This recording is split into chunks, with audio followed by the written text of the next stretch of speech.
సేన జగన్ గుర్తుపెట్టుకో, అర్ధపాతాళానికి తొక్కకపోతే నా పేరు పవన్ కళ్యాణే కాదు, మా పార్టీ జనసేనే కాదు, మర్చిపోకో. పుట్టింది కాకుండా ఇంకో దద్దమ్మ నా కొడుకుని కూడా రాక్షస గడిలోనే కన్నాడు. వాడికి తా కొమ్మిస్తే తూ అంటావు రాదు వాడికి. వాడు ప్రెస్ మీట్లు పెట్టడం ఏంది మనకి కర్మ? నాకు అర్థం కాదు. ఆంధ్రదేశాన్ని పెట్టిన కర్మ ఏందో నాకు అర్థం కావట్లేదు. నిజంగా ఇందా గజ్జల బ్రహ్మ ముసుకోబాయ్ అందరి తరపున కళ్ళ గుండెలో నా కొడుకును గుడ్డలిప్పి తన్నాల్సిన మనం నా కొడుకు పుట్ట కొడుకు పుట్టాడు. నా కొడుకు ఈయన ఎందుకు వదులుతున్నారో నాకు అర్థం కావట్లేదు. డాక్టర్ శ్రీనివాస్ రెడ్డి గారికి పావతాభిషేకం చేస్తా, ఒక్కసారి వదలమనండి అయ్యా మనందరినీ. ఆయన ఒత్తి ఒత్తి ఒత్తి ఒత్తి గులాబ్ జామున్ వచ్చినట్టు మనం ఒత్తుతున్నాడే కానీ పోండ్రా కొట్టండ్రా నా కొడుకులని ఒక మాట అంటల్లా. ఈ 12 సంవత్సరాల నుంచి ఆయన నోట్లోంచి వద్దు వద్దు వద్దు వద్దు ఇసులు పుట్టిపోతుంది. నాకు ఎవరినా ఒక నిలగదీయటమో చేస్తే కానీ మాట అంటారు నా కొడుకు, లేకపోతే మాట అంటారు. ప్రతి నా కొడుకులు ఎత్తిపోతున్నాడు. 5 రూపాయలు కూడా ఆగనం.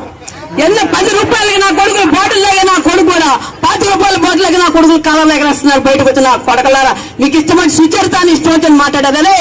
నేను మళ్ళీ అసలు ఎస్సీలు బతుకున్నంత కాలం నా కొడక జగన్మోహన్ రెడ్డి రాజురా రాజాతి రాజురా నా కొడకల్లారా, తెలుసుకోండి మీరు ఎప్పటికైనా సరే.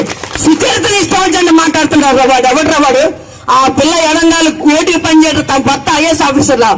జగన్మోహన్ రెడ్డి గారు పార్టీ పెట్టినప్పటి నుంచి కాంగ్రెస్ పార్టీ మరి సినిమా ఆయన చచ్చిపోయినప్పటికీ తండ్రి చనిపోయినప్పటి నుంచి కూడా నిన్నంటూ కాస్త తమ్ముడులాగా పైడి చెంగు చాటం తమ్ముడు దాచుకుంటూ బ్రతికింది రామె. అలాంటి తల్లిని పట్టుకుని ఇష్టం వచ్చింది మాట్లాడితే ఇట్లా నా కొడుకులు. దయచేసి చెప్తాను, తెలియజేసిన తమ్ముళ్ళారా, ఆ నా కొడుకును వదిలేయండి, వచ్చేయండి మన వైఎస్ఆర్ పార్టీలోకి. నీతి కలిగిన రాజు ఎదుర్కొందాం.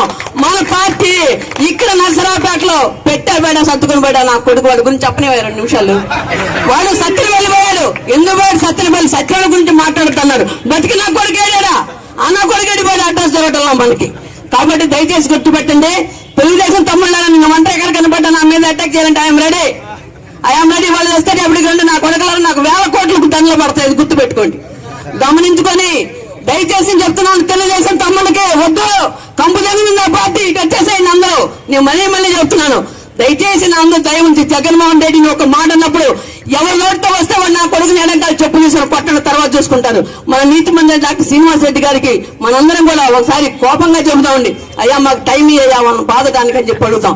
ఆయన నోటితో ప్రాణం పోయిన శాంతి శాంతి శాంతి సమాధానం తప్ప గాంధీ మహాత్ములాగా వేరొక భాష రాదు. దయచేసి నేను తెలుగుదేశం తమ్ముడు చెప్తున్నాను, మీ పార్టీ కంపు కొట్టింది, కోడిగుడ్డులాగా మునిగిపోయింది. దయచేసి వైఎస్ఆర్ పార్టీకి రావాల్సింది అక్కడ పిలిపిస్తుంది.